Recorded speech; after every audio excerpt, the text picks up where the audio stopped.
Bonjour à tous et bienvenue au podcast Et si on jasait, présentation de Go See You. Aujourd'hui, j'ai l'honneur de recevoir un couple extraordinaire que j'adore, qui est également propriétaire du magnifique Club L à Montréal. Donc, je reçois Mathéo et sa conjointe, André.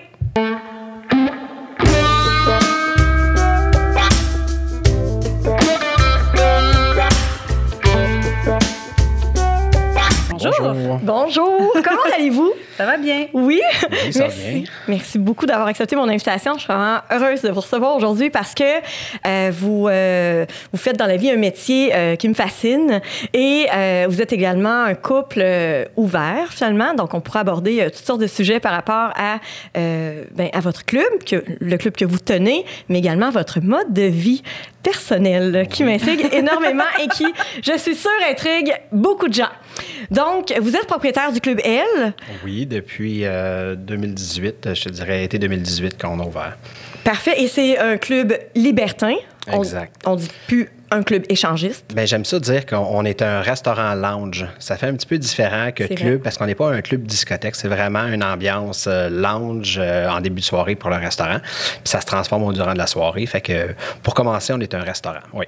Effectivement, puis c'est vraiment très classe, hein, le décor, l'ambiance, tout ça. J'ai eu l'expérience, j'ai eu la chance d'y aller 2 fois, à 2 reprises, en mode resto, oui. Parce que c'était au début de la COVID, ça, on va en parler également, parce que ça doit être tout un défi pour vous de gérer ça. Là, au départ, vous présentiez une pièce quand même avec des repas sur place. Oui. C'est genre, presque un souper spectacle qu'on avait monté avec une équipe de cirque théâtral qui venait de ça. Fait que c'était un beau défi quand même parce qu'on ne pouvait pas occuper l'établissement au complet puis avec les restrictions de ça, mais on s'en est bien sorti. On a même eu des articles dans les journaux, à la radio, tout ça. Fait que on est vraiment content de la réussite que ça l'a amené.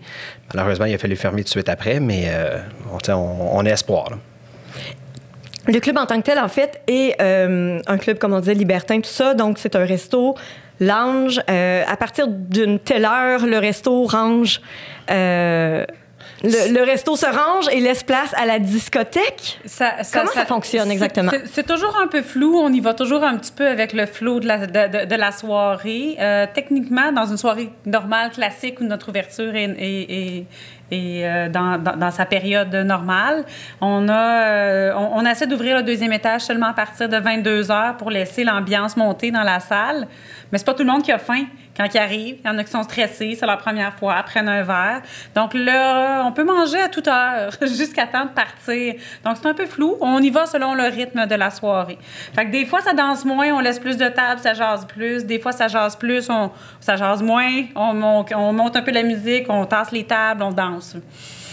On s'adapte. Il n'y a aucune formule parfaite pour le Club L. Le Club L a une formule parfaite à chaque soir. on rouvre à 7 heures. Fait qu'il y a des gens qui vont arriver de bonne heure pour faire les curieux, pour s'installer, manger, commander.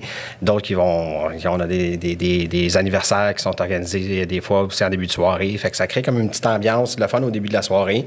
Il y a des gens qui vont se dater directement sur place, qui vont donner rendez-vous pour souper, au lieu d'aller dans un restaurant régulier où est-ce que tu peux pas jaser de n'importe quoi à table parce que tu as le serveur, tu as des autres gens autour.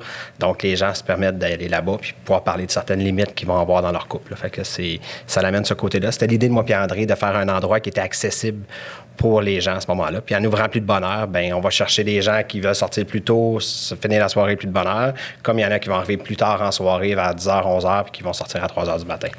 Wow. Et est-ce qu'on peut parler, parce qu'évidemment, il va y avoir toute une adaptation à faire post-COVID, parce qu'on s'enligne bientôt pour une réouverture, mais est-ce qu'on peut parler du club en temps normal et du club adapté à la COVID? Disons, un couple qui voudrait découvrir cet univers du libertinage, qu'est-ce que vous conseillez? On sait que tout est dans la communication, évidemment, mais j'imagine qu'il y a possibilité de venir seulement zioter. Exact. Déjà là, quand on a les gens qui viennent pour la première fois, on les identifie. On est un club privé, donc on doit remplir un formulaire, prendre les pièces d'identité, tout ça. Et puis, déjà là, on leur fait une visite. Et quand c'était moi qui faisais les visites, quand j'avais plus le temps à ce moment-là, souvent, je disais aux gens, c'est votre première soirée ici, prenez le temps. Même, je leur suggérais de rien faire la première soirée. Restez juste regarder. Allumez-vous, excitez-vous, comme si c'était un film qui se passait devant vous. Et puis, quand vous allez retourner à la maison, ben, pendant les jours qui vont suivre, vous êtes excités, vous êtes allumés, tout ça. Racontez-vous qu'est-ce que vous avez aimé. Puis ça va être plus facile pour vous de mettre certaines limites après ça, la prochaine fois que vous en allez revenir, parce que c'est rare que les gens viennent juste une fois.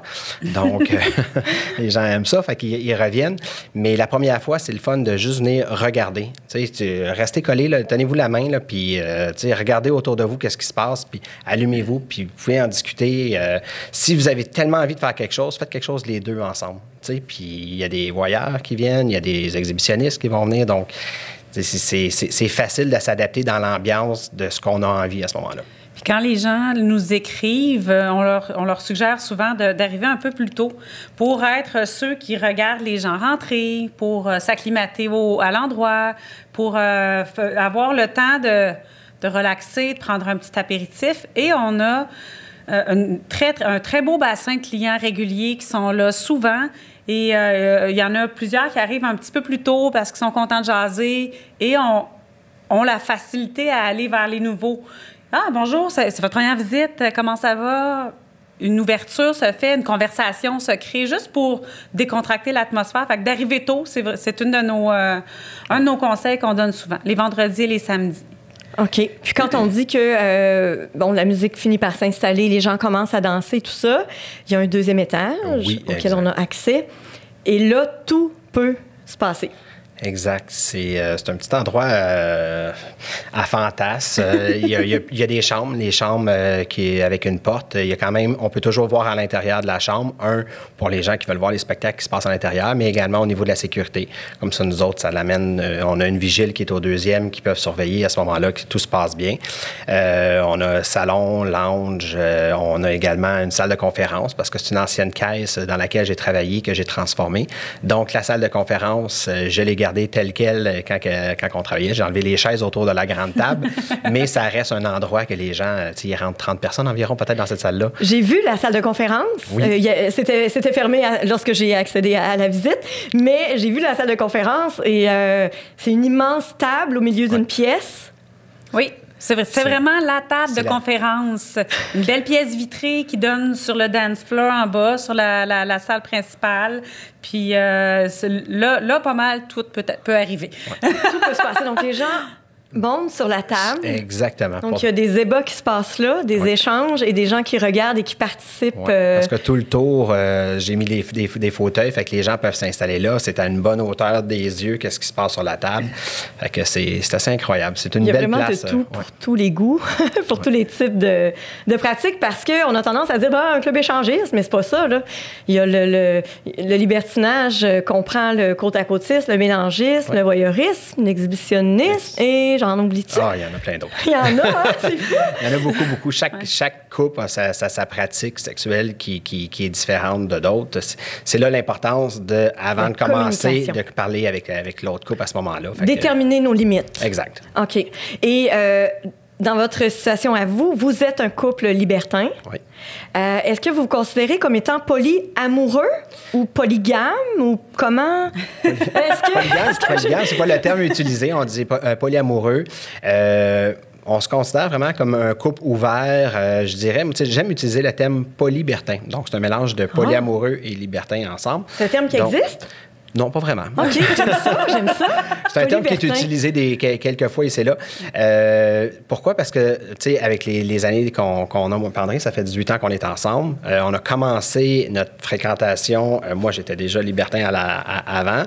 Et puis, peu à peu, ça a continué. Donc, notre ouverture, elle a agrandi, comme dans n'importe quel couple qui va commencer. Puis nos limites, puis notre vie a fait en sorte qu'on est allé chercher un petit peu plus d'ouverture dans notre couple à ce moment-là. OK. Donc, tu as abordé le sujet avec André alors qu'André était hétérosexuel ou t'es... Moi, j'étais straight. Genre normal. C'est pas péjoratif. Non, là. Moi, quand j'ai connu Mathéo, là, je pense que je savais même pas que ça existait, le libertinage ou l'échangisme. Puis ça n'a pas sonné faux dans mon esprit. Fait quand il m'en a parlé, j'ai pas fait « OK, bye, t'es fou ». Je suis restée, puis j'ai réfléchi. Puis ça sonnait juste dans mon esprit de pouvoir partager avec d'autres personnes ma sexualité. C'est la compersion, hein? D'aimer voir l'autre. Oui, la compersion, c'est ça. C'est de voir son conjoint ou sa conjointe avoir du plaisir avec une autre ou avec d'autres personnes à ce moment-là. Donc, ça l'amène une excitation, ça l'amène... un plaisir. Un plaisir, c'est ça. Le candolisme aussi, que je pense que ça, c'est de voir son conjoint en action. Oui, avec quelqu'un. Exactement. Alors que la compersion, c'est plus de le laisser aller, d'être heureux pour lui. C'est de vivre ce plaisir-là, de laisser l'autre vivre son plaisir sans être obligé d'y participer. Je reviens à la maison, j'ai eu une belle expérience. André revient, elle me raconte qu'elle a passé un bon moment. Au lieu d'être jaloux, de dire, je n'étais pas là, j'aurais aimé ça être là, c'est de. Elle a eu un plaisir, je suis content pour elle. Oui, ça l'amène même une excitation aussi, de dire, donne-moi des détails. Ça l'amène ce petit côté-là, au lieu de dire, je veux rien savoir, dis-moi le pas, je veux pas. Au lieu que ça dérange. Fait que donc, vous pratiquez, vous divisez vraiment l'amour vous détachez l'amour de pas détaché, en fait, je sais pas comment l'expliquer, mais vous êtes capable de faire une différence entre l'amour que vous vivez depuis 18 ans et le partage sexuel, dans le fond, Oui puis non, parce que tu parlais de polyamour tout à l'heure. On se définit pas nécessairement polyamoureux. Moi, corrige-moi si je me trompe. J'utiliserais peut-être plus, de l'amour ou du libertinage selon les situations. On s'est déjà laissé avoir des sentiments pour une autre personne qu'on voyait. Chose que en libertinage, quand on débute, ça peut faire peur, mais on sait au fil du temps laisser la liberté d'avoir des sentiments parce qu'on avait la confiance d'être encore là l'un pour l'autre. Donc, je sais pas, moi, je pense pas qu'on est polyamoureux. Parce que c'est pas toujours que ça l'arrive. C'est circonstanciel selon les rencontres qu'on fait, des coups de cœur qu'on a, tout simplement. Est-ce que ce sont des gens que vous revoyez à plusieurs reprises par la suite ou ça dépend vraiment de... Ben oui, parce que moi, j'ai eu des copines, des fois que ça peut avoir duré 12 ans. J'ai une fille que j'ai vue pendant 12 ans. Ici et là, quand elle était célibataire, on recommençait à se voir. Elle tombait en couple, on continuait à s'écrire un petit peu. Je venais souvent comme son ami gay à ce moment-là pour me raconter ses histoires. Wow! Mais puis André, ça a été aussi la même chose aussi.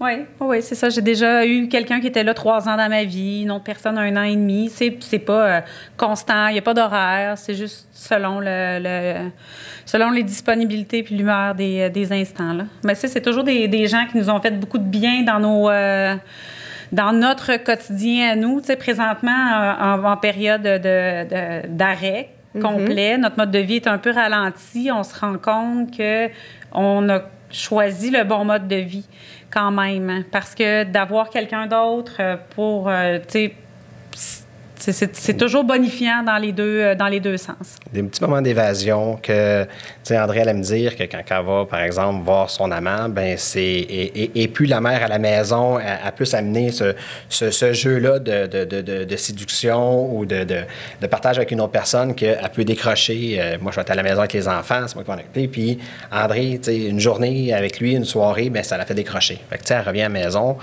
Même pour nous, à la maison, c'est dans le jeu, le stress de moins. Ou, tu sais, ça y a amené ce petit côté-là de liberté comme un couple. Physiquement, les phéromones, puis l'excitation qui a embarqué, j'imagine qu'elle ramène ça à la maison, puis ça redonne comme exactement. un petit... Oh, oui, c'est ça. C'est comme un couple qui va partir pour une fin de semaine d'amoureux, les deux ensemble, puis, tu sais, pas tout le monde, on peut pas se le permettre tout le temps, mais une fois de temps en temps, André, c'est quelque chose qu'elle aimait faire aussi, tu sais.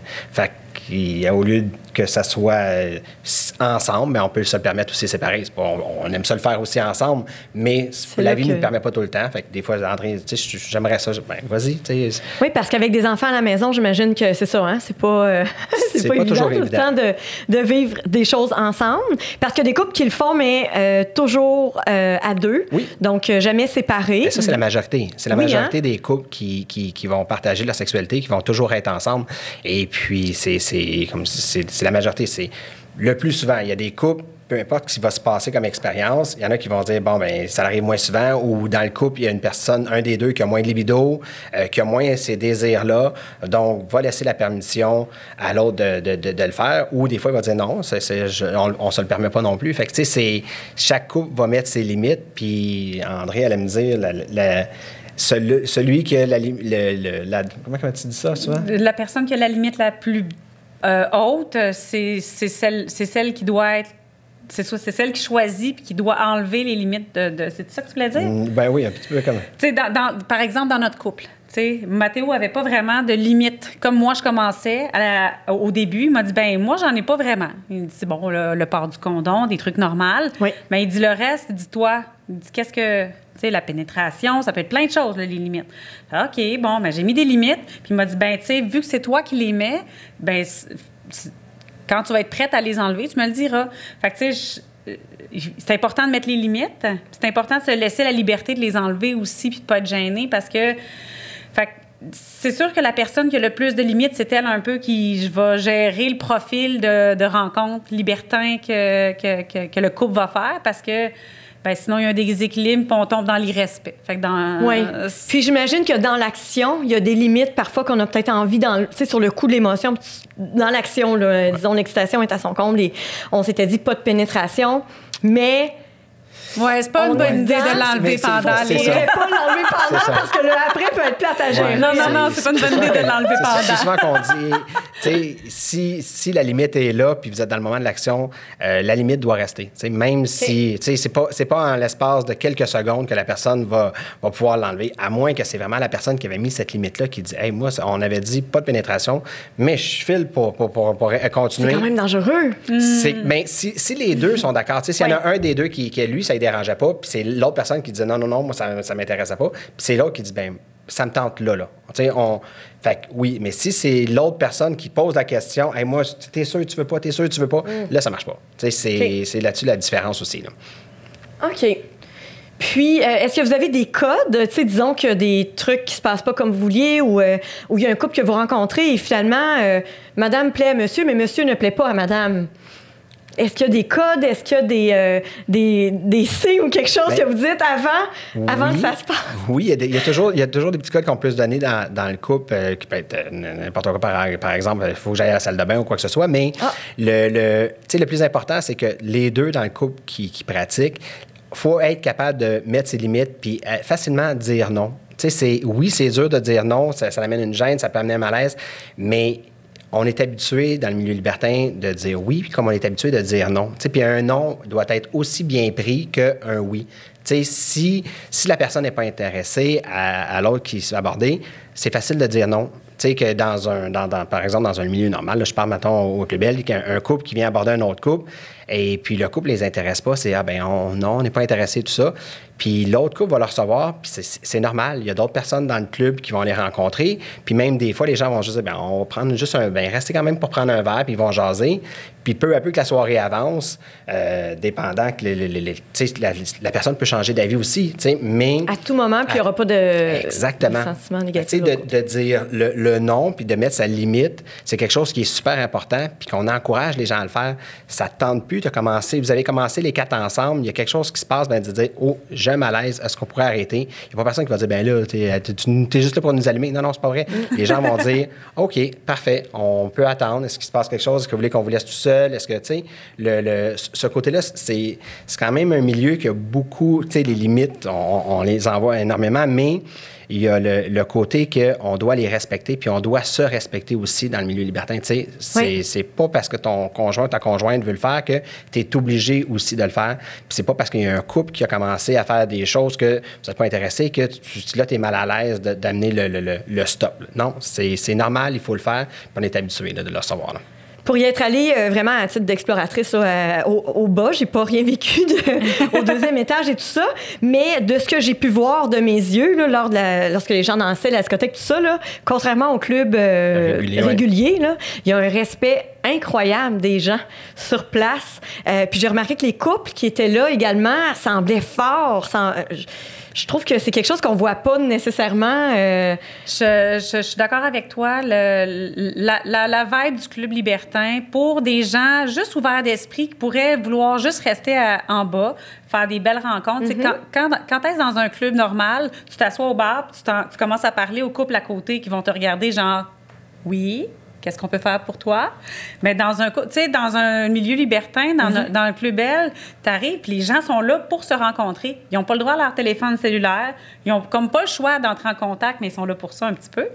Même chose pour les femmes. On a quand même beaucoup de femmes seules qui viennent. Moi, je le dis souvent à mes amis qui ne sont pas libertines, venez sortir au Club Bell parce que si vous avez envie de vous mettre indécente, très sexy, danser... Sans vous faire achaler, ben oui, danser, ou manquer de respect. Ouais. Puis vous pouvez juste danser entre amis. Si quelqu'un vient, ben c'est facile. Non, on est entre amis, on s'amuse. Puis, tu sais, les gens vont être contents de voir des gens qui s'expriment, qui dansent, puis qui se permettent d'être sexy, que ce soit homme ou femme. Parce qu'on se met dans un cadre pour aller dans un club normal, mais là, on peut sortir du cadre pour faire presque ce qu'on veut. Fait que c'est vraiment un cadre sécuritaire pour aller s'amuser parce que les gens sont là pour ça. Puis j'imagine qu'au deuxième, on ne peut pas boire d'alcool. Non, c'est ça. Il n'y a pas d'alcool au deuxième. La moralité ne permet pas de mélanger la sexualité et l'alcool. Puis c'est très bien aussi. Donc, puis il n'y a pas le droit de nourriture non plus au deuxième. C'est vraiment... Le deuxième, c'est un petit peu comme si on était un hôtel puis que les gens allaient au bar en bas faire des rencontres puis après ça, ils allaient louer une chambre à l'hôtel. Nous, les chambres sont en libre utilisation. Fait que, ça l'amène ce côté-là qui est également sécuritaire de dire, OK... on ne part pas avec n'importe qui. Ou, quand André parlait de femme seule, une femme seule qui a des désirs, qui va dans un club pour rencontrer la personne qu'elle a en face d'elle en train de prendre un verre, elle ne sait pas si rendue chez elle, quand elle a ramené le gars, ou qu'elle va être rendue chez lui, si la personne va quand même respecter certaines limites, puis que, tu sais, de ne pas insister si la personne a dit d'arrêter tout ça. Nous, les femmes seules, ils sont bien contentes de faire des rencontres, puis d'aller au deuxième, puis de savoir que s'il y a quoi que ce soit, il y a la vigile qui est là pour intervenir. Ça, elle arrive jamais, pratiquement. Je pense pas que c'est arrivé. C'est plus... mais... Ce côté-là amène une sécurité qui est le fun. Tu sais, j'ai pas de doorman, de portier à l'entrée. J'ai pas de videur dans le club. J'ai pas besoin. C'est moi qui est à l'intérieur s'il y a quelque chose qui a à intervenir. Souvent, s'il y a des chicanes ou des interventions, c'est un couple que, justement, ils n'auront pas respecté la limite de l'autre puis que là, ils sont en train de chicaner. Fait que, tu sais, c'est beaucoup plus facile d'intervenir. Mais à l'autre, on est un club privé. On a l'identité des gens. Il y a des personnalités publiques, quand même, qui viennent chez vous également. Puis c'est important toujours, la discrétion, ça aussi, parce que puis ça peut être des personnalités publiques comme des gens d'affaires qui veulent pas qu'ils sachent qu'ils vont là avec leur conjointe ou leur conjoint. Donc, ça reste que qu'est-ce qui se passe au Club Bell? Bien, reste au Club Bell. Et puis, on peut croiser de toutes sortes de personnes. Oui. De toute façon, une des craintes des gens, c'est de dire, hey, mais oui, mais si je croise mon voisin, ben, si tu croises son voisin, vous êtes là pour la même chose. La même chose, exactement. Vous êtes là pour la même affaire. Fait que ça change rien. T'sais. Moi, j'ai déjà croisé des amis. Je me souviens, Mathieu me disait, ce couple-là, hey, ils sont beaux. Je dis, non, c'est parce que je les connais. Ben, c'est parfait. Il dit, vas-y. Puis j'étais comme, ah ouais, vas-y. Je dis, oui, mais j'ai fait du théâtre avec elle. Il dit, voyons, André, tu me viens dessus, ils sont là pour la même chose que nous. Oui, c'est vrai, hein? OK. C'est vrai. C'est parce que si tu rencontres quelqu'un que tu connais, oui, ça peut être des fois un petit malaise, mais ça devient vite drôle parce que ça ne veut pas dire que parce que vous êtes là, toutes les deux, vous avez envie l'un de l'autre. C'est que vous êtes là pour faire des rencontres les deux dans le même cadre. Fait que c'est juste drôle. Mais c'est vrai, j'ai eu le même commentaire dans l'application, dans l'univers Olé de Go See You, des couples qui s'inscrivaient puis qui avaient peur de tomber sur des gens qu'ils connaissaient. Ouais, mais ils sont là pour la même chose. Toutes là pour la même chose. Puis c'est de plus en plus ouvert aussi. Donc, tu sais, puis il y a une tolérance qui tu sais, on dirait que ça devient de plus en plus normal. Quand on a commencé, moi puis André, il y a 18 ans, puis on parlait de ça, les gens trouvaient qu'on était des extraterrestres, puis que c'est parce que notre couple n'était pas solide ou qu'on ne savait pas vraiment de ça. Aujourd'hui, tellement de préjugés, hein? C'est ça. Puis aujourd'hui, de plus en plus, surtout avec la nouvelle génération, que, tu sais, nous autres, on a grandi, que nos parents se séparaient. Eux autres, ils grandissent, que les parents sont déjà séparés il n'y a pas longtemps. Tu sais, fait d'amener tout ce côté-là, puis de dire, est-ce qu'on peut continuer à croire aujourd'hui, là, en 2021, que la personne qu'on rencontre, qu'on a dans vingtaine, dans trentaine, qu'on va se rendre jusqu'à 80 avec? Oui, ça peut arriver, sauf que c'est pratiquement des miracles aujourd'hui. Fait que, tu sais, de dire, mais est-ce qu'on est capable de continuer ensemble puis de partager? Parce que, bon, on ne se mentira pas, souvent les séparations, c'est soit des problèmes financiers qui peuvent arriver puis ça mène à un stress dans le couple, ou un adultère, ou la personne est tombée en amour avec une collègue, un collègue. Fait que Manque de libido de part et d'autre. Exactement, c'est ça. Fait que, ce côté-là de dire, hey, on se permet, on enlève certains des choses qui peuvent faire en faire qu'on se sépare pour dire, ben, tu sais, moi, je me sépare pas avec André parce qu'elle a commis l'adultère. On se le permet. Mais en fait, j'imagine qu'il peut y avoir une certaine forme d'infidélité dans la situation où, par exemple, André ferait quelque chose sans t'en parler. Exact. Ça pourrait être considéré comme l'infidélité, ça, quand même. Oui, tout à fait.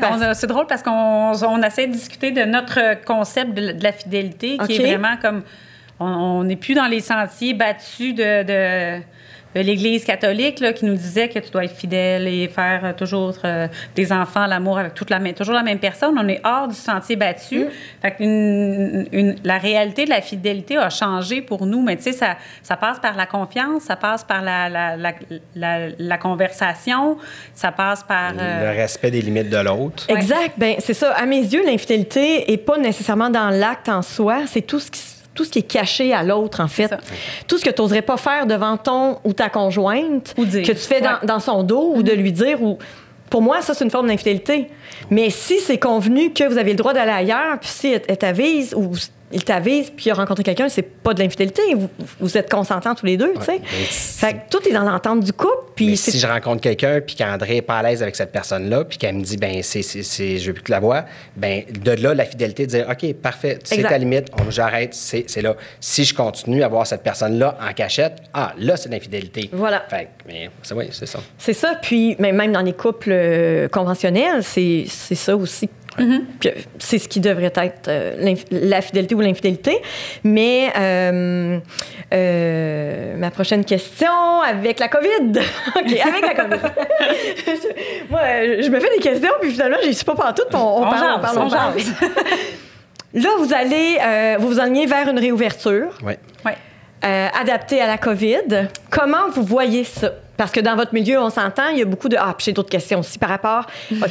On va y aller avec les MTS, puis après ça, on y va avec la COVID, OK? Quelque chose qui me fascine En fait, vous arrivez... j'ai l'impression, en fait, que les gens qui pratiquent le libertinage, tout ça, ont énormément de partenaires, mais j'ai l'impression que de ce côté-là, il y a peut-être moins de MTS que dans la population en général. On dirait que les gens font plus attention. Tout à fait. Dans le milieu libertin, c'est même pas une question de, par exemple, André va rencontrer quelqu'un, de lui demander de mettre un condom. Automatiquement, la personne, on traîne nos condoms avec nous autres, tu sais, puis on en donne au club. Y a-t-il une marque mieux qu'une autre? Si on peut aller chercher des commandites, moi j'adore Skin. Skin, c'est ils sont sans latex, ça, dans le lifestyle. C'est les condoms les plus populaires dans le milieu. Oui, tout à fait. Quelqu'un qui tombe célibataire ou un couple qui décide de pratiquer le libertinage arrive devant une section de condoms pour la première fois depuis longtemps. Peut-être qu'il ne sait pas. Puis il y en a, on va se le dire, il y en a qui sont vraiment pas agréables à utiliser. Non, mais Skin... Les skins sans goût, sans latex. Skin sans goût, sans latex, parfait, c'est réglé. C'est votre partenaire, c'est ça? Fait que c'est normal d'avoir des condoms. T'sais, André me dit peux-tu prendre telle chose dans ma sacoche, ouvrir sa sacoche, je vais tomber ses condoms. C'est normal, je sais pas que tu fais. Ça vient avec dans le couple. Donc, dans nos rencontres, tandis que je parle avec des amis filles célibataires, puis elle me dit ça a tout pris pour que le gars réussisse, qu'ils me mettent un condom. Puis il a fallu que j'insiste, tout ça. Là, je suis là, mon Dieu, OK, c'est quand même spécial. Là, parce que, tu le connais pas, tu connais pas son parcours de vie sexuelle que cette personne a eu. Fait que tu te dis, OK, nous autres, c'est comme automatique. Les gens vont se mettre un condom. Le condom, mais les tests aussi. Tu sais, dans un couple monogame, t'es pas obligé de te faire tester à toutes les années pour les MTS, techniquement. À moins que, quelqu'un ait passé par là en secret. Fait que, mais c'est pas très bien vu à ce moment-là de faire passer des tests si tu as vu quelqu'un en secret. Fait que tu fais rien. Dans un couple libertin, c'est à toutes les années, au moins. Puis on se le dit, tu sais, moi, je l'ai vu, là, commencer à sortir dans les 2 dernières années. Là, ça commence à popper. Il y a un couple qui s'annonce. Nous avons fait nos tests aujourd'hui et vous? Là, nous aussi. Bonne idée, j'y vais demain. Sur des groupes, s'encourage pour dire, hey, soyons responsables, on va le faire. Fait que, tu sais... mesdames, on a nos pap tests ou l'espèce de truc à tous les 6 mois, là, tu sais, qu'on passe dans notre vie pour le cancer du col et tout, mais ça devrait être la même chose, dans le fond, pour tout le monde, mais pour les MTS, finalement. C'est ça, nous autres, gens, moi, ça peut être dépendant des activités que je vais avoir. C'est 4 mois, 6 mois quand je vais me faire tester. André, c'est la même chose aussi, à peu près aux 6 mois. Donc, puis dans le milieu, c'est la majorité des couples, c'est ça. C'est qu'il y en a un qui va faire un test pendant 6 mois, l'autre va retourner un autre 6 mois. Puis, comme André a a dit, c'est ça, les gens vont le dire pour encourager les gens à aller se faire tester. Tu sais, on n'a pas envie qu'il y ait une éclosion qui se propage. On sait que c'est facile à pouvoir le transmettre. Est-ce que c'est déjà arrivé que vous avez entendu parler d'un couple qui avait quelque chose, puis là, vous avez fait...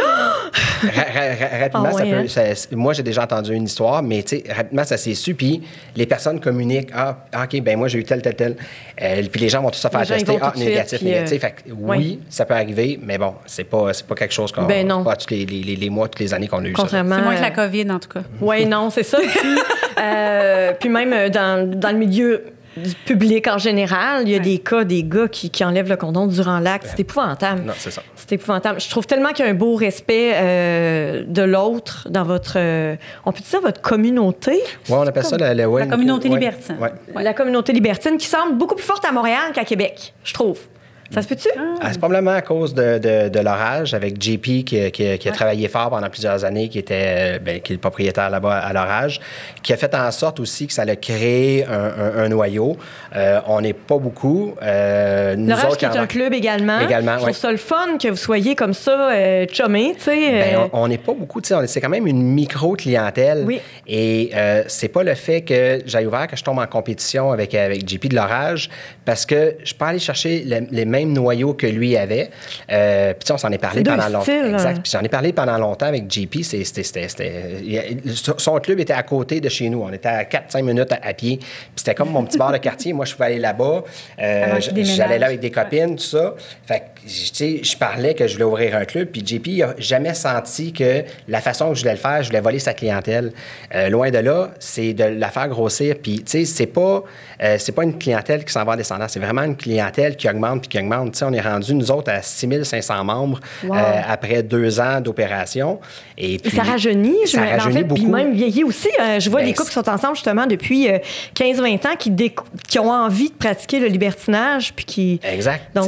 Puis souvent, mettons, un couple libertin qui va se séparer, parce qu'on a eu beaucoup pendant la période de COVID, bien, probablement que les deux, ils vont vouloir continuer. Puis les deux, peut-être que s'ils retombent en couple, bien, ils vont en parler à leur conjoint, parce que s'ils ont aimé ce mode de vie-là, c'est dur de revirer en arrière puis de dire non, je vais être monogame pour restant de mes jours à ce moment-là. Fait que ça, les jeunes, énormément, tu sais, on organise une fois par mois, nous autres, c'est la soirée EY Millennium qu'on appelait. C'était réservé des 18 à 40 ans. Si une personne avait 40 ans et plus pouvait venir, mais son conjoint, sa conjointe avait en bas de 40. Puis on est allé chercher des soirées. Au début, on était 100, puis je pense qu'on a monté à 150, tu sais, pour un vendredi soir. 150 personnes dans mon club, c'était énorme. Fait que tu sais, c'est le fun de voir ça. Soirées. Oui, puis les jeunes ne sont pas gênés d'en parler ouvertement.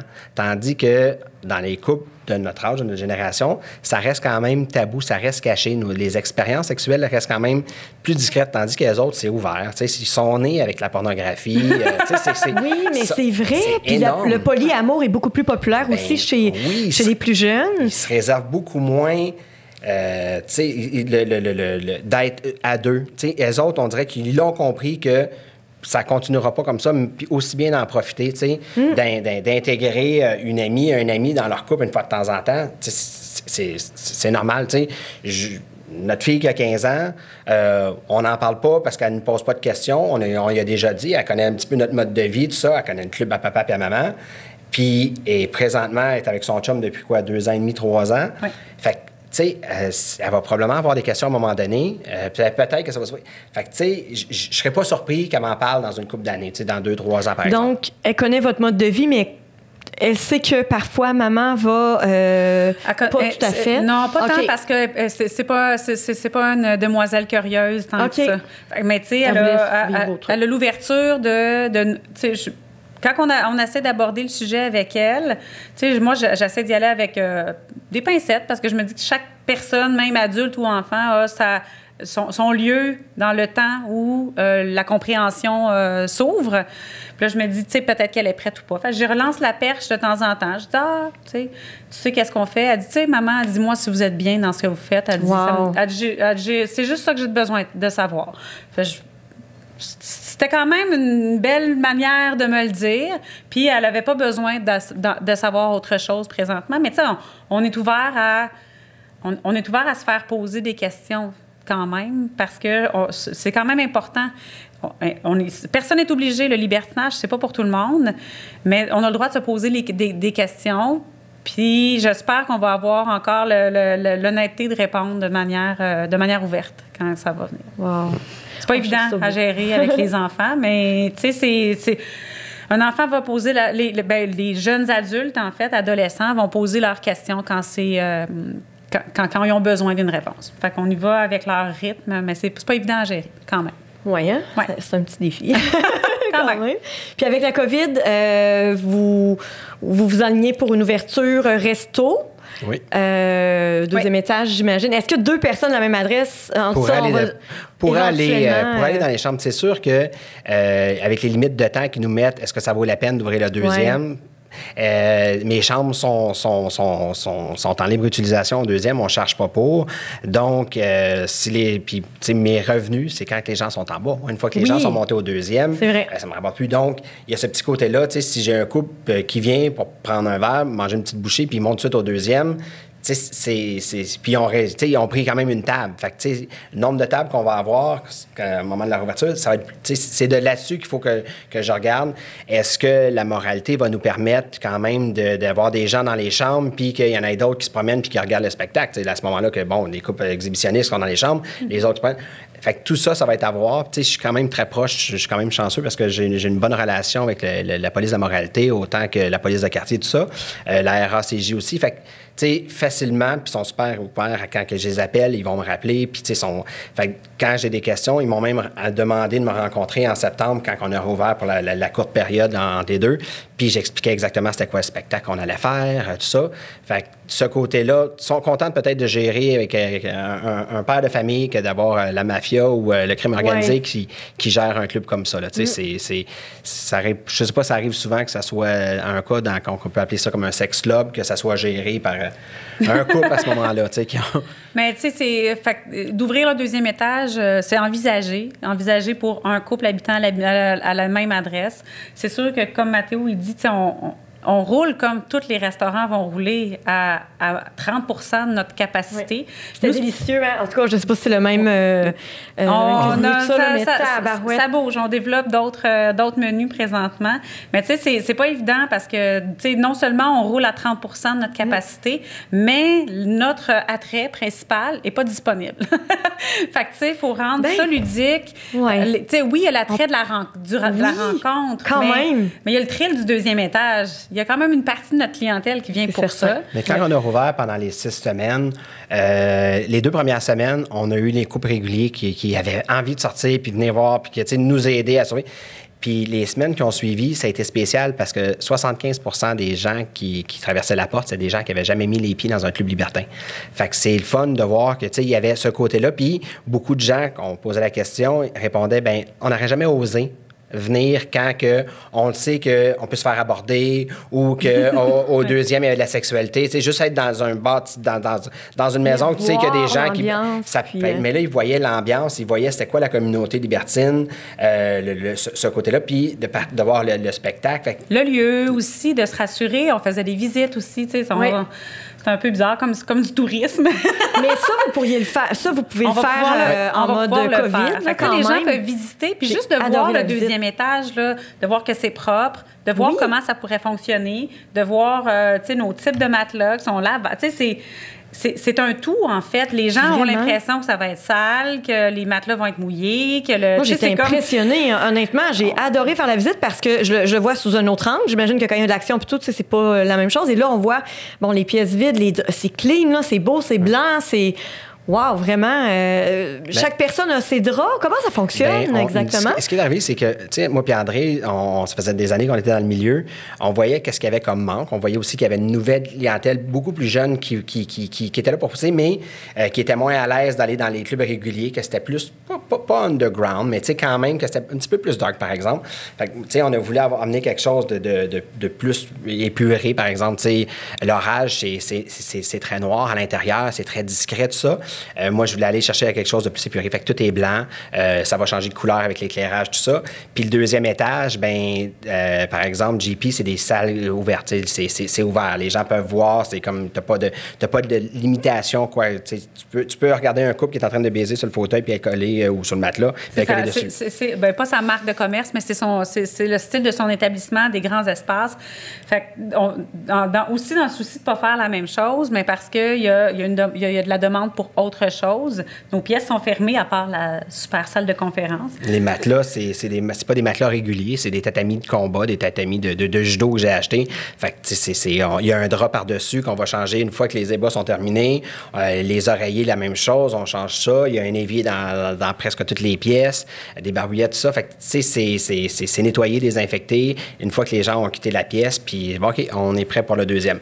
Là, en période de réouverture, est-ce qu'on doit laisser aérer pendant 30 minutes? Tout ça, ça va être à voir à ce moment-là, mais ça reste que c'est très propre, c'est très désinfecté. Comme, on est un restaurant déjà. Déjà, là, on a de la MAPAC qui vient faire la surveillance. Exact. Le deuxième, on doit aussi respecter ça. Les draps, les serviettes qui sont là, il y a des douches, tout ça. Fait que c'est... J'ai vu une espèce de croix au deuxième qui était vraiment... C'est ma croix. La croix Saint-André. Mais on est à côté de l'église Saint-Mathieu, c'est ma croix, c'est la croix Saint-André.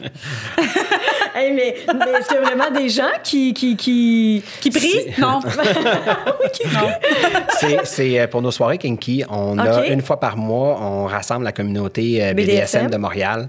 C'est le fun parce que c'est devenu, on avait commencé au début, puis ça a devenu de plus en plus populaire. Les derniers vendredis, c'était le deuxième vendredi de chaque mois. Je pense que le dernier ou l'avant-dernier, on avait 200 personnes de la communauté qui étaient là. Et ça rassemblait beaucoup de gens qui vont aller dans les donjons. Le jeudi, juste avant, le jeudi avant le vendredi, on avait des manches qui appellent dans la communauté BDSM, des manches et des rassemblements que les gens ne s'attriquent pas avec leur cuir, le latex ou quoi que ce soit. Les gens sont habillés en civil normal. Donc, tu ne peux pas savoir si c'est un maître ou si c'est un dominé ou une dominante ou pas. C'est pour qu'ils puissent se rencontrer puis voir c'est quoi leur point d'intérêt. Donc, c'est une manière pour eux de se rencontrer. Fait qu'ils venaient souvent le vendredi, qui était le lendemain, pour venir à la soirée kinky. Fait qu'on avait Montreal Men qui organisait tout ça, puis ça l'a amené 80 personnes des jeudis soirs, que même nous, ouverts un jeudi, c'est très rare que je vais avoir 80 personnes. Fait que, c'était le fun de voir. Fait qu'on a beaucoup, de matériel BDSM dans la place. Je peux pas fournir, par exemple, des fois, tout ça, parce que c'est du matériel sexuel, je peux pas le faire, mais par une croix Saint-André, un bench, des OK, ça s'appelle... C'est vraiment une croix Saint-André? C'est vraiment une croix Saint-André. Ouais. Oh mon Dieu, je me pas catché. Il y a une histoire du père Saint-André brûlé là-dedans qui, mais bon. On va éviter ça. Ah, mais c'est fascinant. Puis, mais en temps normal, sans soirée BDSM, il y a des gens qui peuvent... Oui, c'est sûr. Oui, il y en a qui s'amusent de temps en temps. OK. Oui. Puis, la communauté libertine, c'est quand même des gens qui sont ouverts, puis on est toujours désireux de vouloir essayer de nouvelles expériences. Donc, c'était le fun de voir notre communauté mélangé avec la communauté des BDSM parce que c'est comme deux milieux aussi. Le BDSM, c'est pas basé sur la sexualité comme les libertins, par exemple. Donc, il y a quand même ce respect-là qui doit être entre les deux. Fait que juste de regarder, par exemple, notre communauté libertine, de regarder un spectacle de quelqu'un qui est attaché, qui se fait fouetter ou qui se fait faire... C'est le jeu à travers ça, de pas intervenir parce qu'on ne doit pas déranger. C'est quand même des bulles qui existent. Fait que c'était le fun de pouvoir le créer. Et même pour les donjons à Montréal, c'était bien parce que une fois par mois, on invitait un donjon qui venait présenter leur lieu. Fait que, elles autres pouvaient aller comme recruter dans notre clientèle que peut-être qu'ils n'auraient jamais osé. Je me rappelle la première fois, moi, j'étais allé avec une amie dans un donjon parce qu'André ne voulait pas y aller. Puis après ça, quand je suis revenu à la maison, j'étais wow, ça s'est super bien passé, c'était le fun, tout ça. Puis je pense que c'est 2-3 semaines après, André est venu avec moi. Puis, fait est-ce que si on avait les deux fermés à ça, on ne serait jamais allé, mais là, de pouvoir le permettre de l'ouvrir, de le laisser comme ça, bien, ça l'amène ce côté-là de découverte de d'autres façons de pratiquer sa sexualité ou de pratiquer ses désirs. Là. Exact. Est-ce que d'autres soirées kinky que vous kinky étant de différentes pratiques. Dans un futur le plus rapproché possible, on va recommencer nos soirées classiques, c'est-à-dire que les kinky vont revenir, les milléniums vont revenir. Be queer, des soirées bisexuelles. Ouais. Notre clientèle, ce qui n'était pas énorme à l'époque, on recule il y a 18 ans, de dire, par exemple, que j'étais bisexuel, pouvait déranger beaucoup de personnes de dire, tu sais, même si on dit qu'on est des gens ouverts, la bisexualité féminine était très bien vue, tu sais, c'était même encouragé. La bisexualité masculine était très, très, très, tu sais, c'était... mais de plus en plus, est-ce que c'est les jeunes aujourd'hui qui ont cette ouverture-là de se dire queer, de se dire, tu sais, fait que tout ça a amené qu'on a même créé un vendredi par mois qui était Be Wild, Be Queer. Donc, automatiquement, c'était que les gens qui étaient bisexuels, autant hommes que femmes, qui se rassemblaient. Et puis, tu sais, on le voit, c'est drôle parce que ça a même amené des couples gays qui sont membres au club qui vont venir parce qu'il y en a un des deux qui est bisexuel. Puis, c'est de pouvoir venir dans une soirée, tu es un couple gay, tu vas sortir dans des clubs gays, tu vas rencontrer d'autres hommes gays, mais comment faire pour pouvoir combler le désir de l'autre? Ben, un club libertin, puis c'était des couples qui étaient super populaires. C'est drôle parce que des femmes qui vont dire hey, moi, j'ai toujours rêvé d'avoir 2 hommes, là, j'en ai 3. puis j'ai même pas besoin de m'occuper des 3 en même temps. Wow! Fait que ça a amené ce côté-là qui est le fun aussi. Fait que oui, nos soirées, on veut continuer à les faire parce que ça se développait. On a été interrompu d'un coup parce qu'on était vraiment dans une lancée qui était incroyable. Je me rappelle, les derniers mois, je comptais à chaque semaine entre 50 et 100 nouveaux membres au club par semaine. Donc, avant COVID, ça? Oui, avant COVID. C'est fou à quel point ça nous a... moi aussi, je suis en pleine lancée, j'avais des escouades. Ça a un peu coupé raide de la pente. Ouais. On s'enlignait avec des belles soirées aussi avec mes célibataires, vos clients. En tout cas, mais ce n'est que party remis. C'est exactement ça. Pour la réouverture, on est en train de je peux en parler? Hein? Oui. OK, d'accord. Pour la réouverture, bien justement, on faisait aussi appel à Olé puis à ton univers parce qu'on aimerait avoir une super bonne idée avec des soirées speed dating. Ça fait longtemps qu'on a mis ça dans le moulin des idées. Oui. Puis là, avec le fait qu'on doit avoir capacité réduite, essayer de faire aussi vivre et être rentable parce que c'est important pour une business. Voilà. On va faire des jeudis speed dating. On va les appeler des pop dating. Encore pop dating au Club Belle. Pop dating au Club Belle. C'est beau. Mais voilà, fait qu'on va lancer ça. On va reprendre. Juste avant qu'on ferme, on avait les soirées 4 heures de bonheur parce que c'est pas mal juste ça qui nous permettent avec les... J'aime ça, 4 heures de bonheur. 4 heures de bonheur, sexe pour emporter. Il ne faut pas le dire trop fort, ça. Il faut que tu l'emportes. Parfait. Il n'y a pas un hôtel pas loin? Les gens se débrouillent, je te dirais. Oui, mais fait qu'on on va relancer ça. On est en processus d'imagination là, parce qu'il faut relancer. Il faut avoir des nouvelles idées. Les gens vont être fous. Là, ils vont vouloir sortir. Ça commence, hein? Ça commence à nous écrire. Mais moi, pour les voyages aussi... pas évident. Là, oui, on a envie que la folie arrive, mais là, tu sais, si la folie arrive avec un masque, 3 plexiglas, 24 mètres, un truc de polystyrène autour, c'est sûr qu'il va falloir qu'on fasse attention, mais on va y aller là, à la dose qu'on est capable de donner, à plein, le plein régime qui nous permet, mettons. En tout cas, moi, je suis allée dans une soirée où c'était vraiment très restrictif, là, les mesures et tout, là, mais j'ai passé une superbe soirée à votre club, donc je suis persuadée que le beau est devant. Toi, tu as pu te permettre déjà d'être dans des restaurants à l'extérieur du Grand Montréal. Oui, moi, je suis en zone, je suis zonée orange. Oui, on est encore zonée rouge, nous, comme tu vois. Oui, c'est vrai. Ouais, je peux pas trop vous inviter, là, mais en tout cas... Non, c'est pas grave. C'est pas grave. On est des gens qui s'inspirent aussi du bonheur des autres. Oh, c'est gentil. mais je suis allée une fois, en fait. J'ai pas abusé non plus, là. Je suis allée une fois au restaurant. Je suis tellement débordée que j'ai pas eu le temps de profiter tant que ça. Mais je vais y retourner assurément. Mais j'ai hâte aussi à nos soirées qu'on va organiser en collaboration. Oui. Puis tous vos membres ont droit à une gratuité dans l'application Olé. En fait, ont droit d'utiliser l'application Olé pour une durée qui est déterminée là, lorsque vous inscrivez avec le code promo Club L. En majuscule. En majuscule. Donc, oleole.app, Club L. Puis, en allant sur votre site web ou par courriel, on peut aussi prendre l'information pour les soirées à venir. Oui, c'est ça. Oui, on lance l'information dans quelques jours. Donc, les gens vont pouvoir aller à info@clubl.ca pour avoir de l'information. .com. Le site, Le site, c'est site .com. web? Oui, mon adresse Internet, c'est .ca, mais le site Internet... Excusez-moi, on revient, ça sera pas très long. Donc, C'est quoi cette histoire-là? un des problèmes techniques que j'ai eu au début Moi, j'avais en le même commençant. problème au début. J'ai acheté tous les noms de domaine possibles. c'est ça. Pour être sûr de ne pas me tromper. Exact. Donc, Mathéo va vous dire l'adresse email. L'adresse comment? email, c'est info@clubel.ca et l'adresse Internet, c'est leclubel.com. Excellent. Et au moment de la diffusion de cet épisode, Oui. on sera sur le point de lancer, j'imagine, Les c'est en pop avril, donc- dating Et et voilà. les 4 heures de bonheur. Oui, c'est ça. Puis le pop dating, ça va fonctionner par notre email avec une candidature que vous allez nous envoyer, mais tous les Parce que les détails places vont sont être sur limitées, l'événement. hein? Ça va être limité, c'est ça.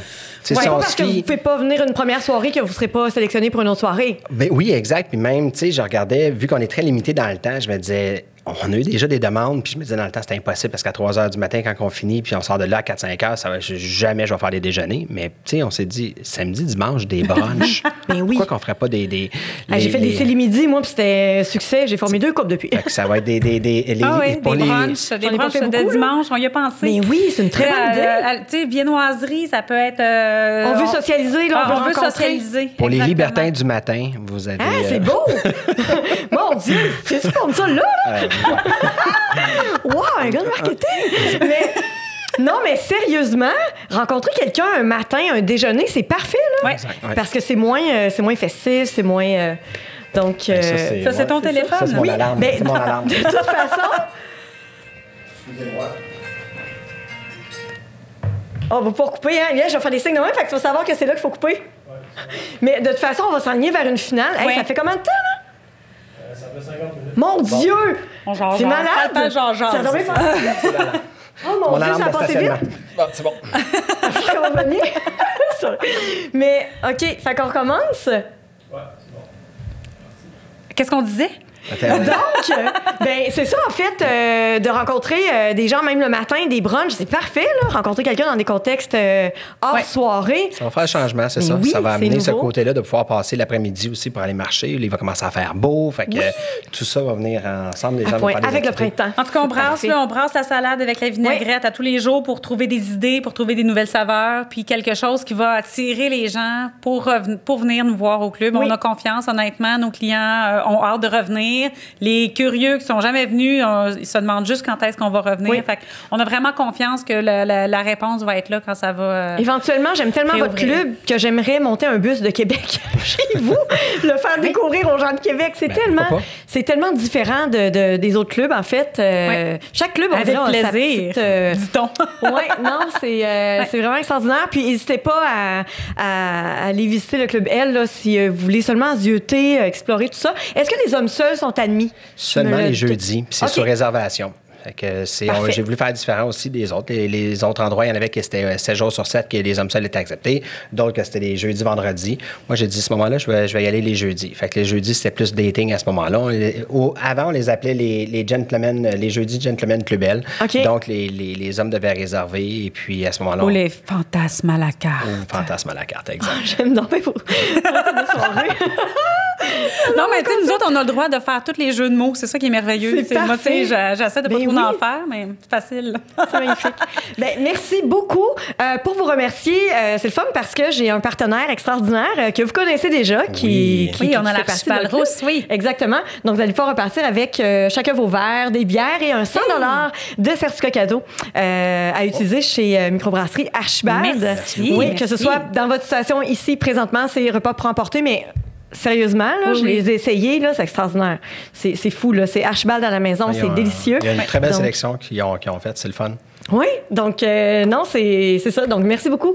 Gracieuseté Restaurant Archibald. Merci. Et vous pouvez, c'est ça, donc communiquer avec le Club L, vous suivre sur les réseaux sociaux. Oui. Oui. Sur la page Facebook, Club le Club L. L. Oui, oui. L pour libertin, libertinage, Club. Pour plein de choses. Ouais. On a mis le L. Il y a beaucoup de définitions pour notre L. C'est parfait. Je vous remercie énormément. Merci Merci, de nous avoir merci. Je invités. vous adore, vous êtes fins, puis on se dit à bientôt. Ah, oui. Oui. Merci. Merci. Merci.